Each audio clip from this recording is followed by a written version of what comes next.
నమస్తే అండి. కరకరలాడే పకోడీ ఎలా ప్రిపేర్ చేసుకోవాలో ఇవాళ వీడియోలో చూద్దాము. సో పకోడీ కోసమని 4-5 ఆనియన్స్ని తీసుకున్నాను. పైన ఉన్న పొట్టును తీసేసి పొడవుగా ముక్కలుగా కట్ చేసుకున్నాను వీడియోలో చూపించిన విధంగా. ఇప్పుడు ఈ ఉల్లిపాయ ముక్కల్ని ఒక బౌల్లో వేసుకోవాలి. వీడియోని ఎక్కడ స్కిప్ చేయకుండా లాస్ట్ వరకు చూడండి. అప్పుడే వేడివేడిగా కరకరలాడే పకోడీ ఎలా ప్రిపేర్ చేసుకోవాలో తెలుస్తుంది. ఇప్పుడైతే 2 కప్పుల శనగపిండిని తీసుకున్నాను. ఏ పిండి అయినా సరే జల్లించి తీసుకోవాలి. జల్లెడ పట్టుకోవడం కంప్లీట్ అయిపోయిన తర్వాత ఈ 2 కప్పుల శనగపిండిని ఆనియన్స్లో వేసి బాగా మిక్స్ చేసుకోవాలి. వర్షం పడినప్పుడు వేడివేడిగా తినాలనిపిస్తుంది కదా, అలాంటప్పుడు చాలా ఈజీగా ఇంట్లోనే పకోడీని ఇలా ప్రిపేర్ చేసుకోవచ్చు. ఇప్పుడైతే 1 స్పూన్ కారాన్ని కూడా యాడ్ చేస్తున్నాను. అలాగే 1 స్పూన్ సాల్ట్ని కూడా యాడ్ చేస్తున్నాను. చిటికెడు పసుపుని కూడా యాడ్ చేస్తున్నాను. కలర్ బాగా వస్తాయి పకోడీ.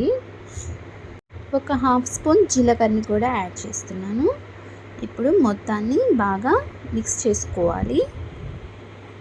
మిక్స్ చేసుకున్న తర్వాత 1 టేబుల్ స్పూన్ ఆయిల్ని కూడా వేసి మళ్ళీ బాగా మిక్స్ చేసుకోవాలి.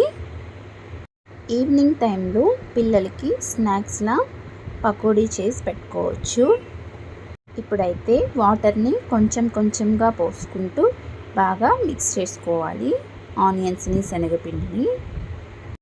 ఇలా కలుపుకున్న శనగపిండిని మూత పెట్టి ఒక అరగంట పాటు పక్కన పెట్టుకోవాలి. అప్పుడు పిండి చాలా సాఫ్ట్గా ఉంటుంది.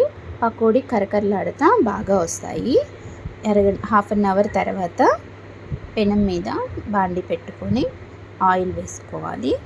ఆయిల్ హీట్ అయిన తర్వాత ఇప్పుడు మూత పెట్టి పక్కన పెట్టుకున్నాం కదా, ఆ శనగపిండిని మళ్ళీ ఒకసారి కలుపుకోవాలి. ఈ విధంగా ఆయిల్ హీట్ అయిన తర్వాత మొత్తం ఒకే చోట ముద్దలా కాకుండా విడివిడిగా వేసుకున్నట్లయితే పకోడీ బాగా ఉడుకుతాయి. ఆనియన్స్ కూడా బాగా ఉడికి మంచి టేస్ట్ ఉంటుంది. నూనె గినక కాగకుండా వేసినట్లయితే నూనె పీల్చుకుంటాయి. సో నూనె కొంచెం బాగా హీట్ అయిన తర్వాత మాత్రమే పకోడీని వేసుకోవాలి. గోల్డెన్ కలర్ వచ్చేలాగా పకోడీని ఫ్రై చేసుకోవాలి. ఆ తర్వాత నూనెలో నుంచి సపరేట్ తీసి ఒక గిన్నెలో వేసుకోవాలి. చూసారు కదా, ఇంట్లోనే చాలా ఈజీగా కరకరలాడే ఆనియన్ పకోడీని ఎలా ప్రిపేర్ చేసుకోవాలో మీరు కూడా తప్పకుండా ట్రై చేయండి. పకోడీ ఎలా వచ్చాయో కమెంట్ చేయండి.